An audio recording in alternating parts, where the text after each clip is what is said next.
हम लोग मुसलसल 2014 से देख रहे हैं कि ख़वातीन पे जुल्म करने का तरीका सख्त होता जा रहा है और बढ़ता जा रहा है। हमेशा से मालेगांव शहर की रिवाज रहा है कि उसने ख़वातीन पे क्या, नस्ल इंसानी पे जब भी जुल्म हुआ है दुनिया में किसी भी कोने में, हिंदुस्तान के साथ साथ किसी भी कोने पे जुल्म हुआ हो, एहतजाज की पहली चिंगारी मालेगांव शहर से उठी है। इसको जारी रखते हुए, उस शेवे को बरकरार रखते हुए आज दस्तूर बचाओ कमेटी की तरफ से मणिपुर में जो ख़वातीन पे जुल्म हुआ, ख़वातीन को बरहना सड़कों पे चलाया गया और अभी तक 1000 से ज़ायद लोग वो जुलूस में शामिल थे जहां ख़वातीन को बेइज्जत किया गया। उसके बावजूद 3 महीने गुजर जाने के बाद ऐसा बोला जा रहा है कि मुश्किल से 5 लोगों की गिरफ्तारी हुई है और हुकूमत आज भी जो है वो कायम है, उसको बर्खास्त नहीं किया गया। हम लोग यहाँ से मांग कर रहे हैं कि बिल्किस बानो के जानियों को और जो उनके घर के लोगों को जिन्होंने कत्ल किया था उनको रिहा कर दिया गया, उनको वापस जेल में डाला जाए, उनको सख्त सज़ा दी जाए, उनको फांसी की सज़ा दी जाए। इसी तरह जिस तरह कटवा में एक मासूम बच्ची आसिफा का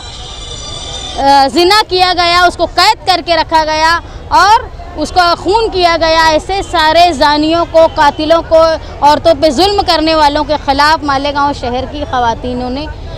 एक अलामती तौर पे एहतजाज मालेगांव शहर में आज कैंडल मार्च किया है, जिसके ज़रिए हम सदर जमहूरिया से अपील करते हैं कि वो जो ख़वातीन पर जुल्म हो रहा है, मणिपुर में जो जुल्म हुआ है, वहाँ के हुकूमत को बर्खास्त करे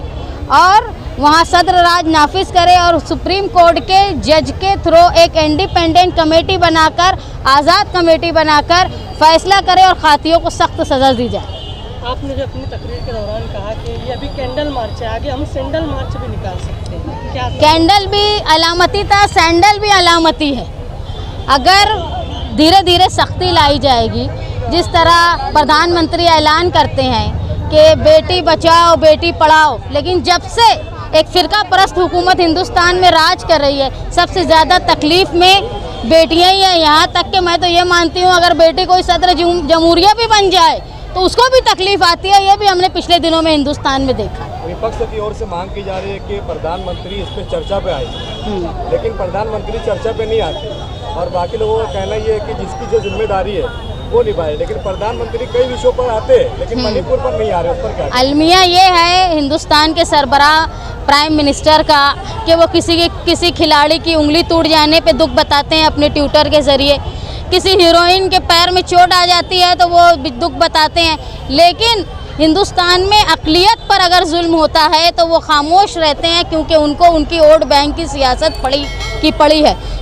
इंतहाई शर्म की बात है कि हिंदुस्तान जहां अपने मुल्क को माता का दर्जा देता है, वहां औरतों के साथ इतना ज़ालिमाना और गैर इंसानी सलूक हो रहा है और यहाँ के प्रधानमंत्री चुप है। ये मजम्मत के काबिल बात है। अगर कोई गयूर या गैरतमंद दूसरा सरबराह होता तो वो शायद शर्म के मारे इस्तीफ़ा दे देता। आपकी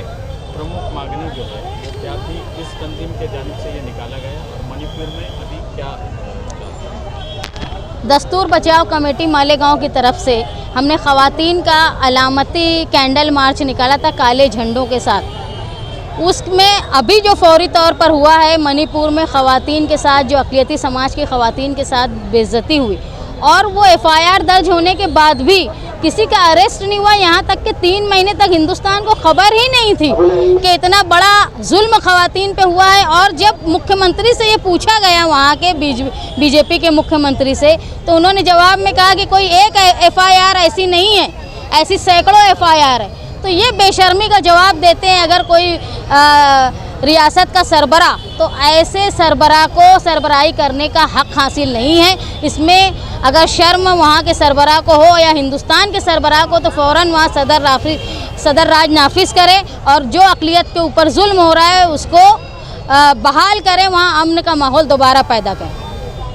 मैडम एक सवाल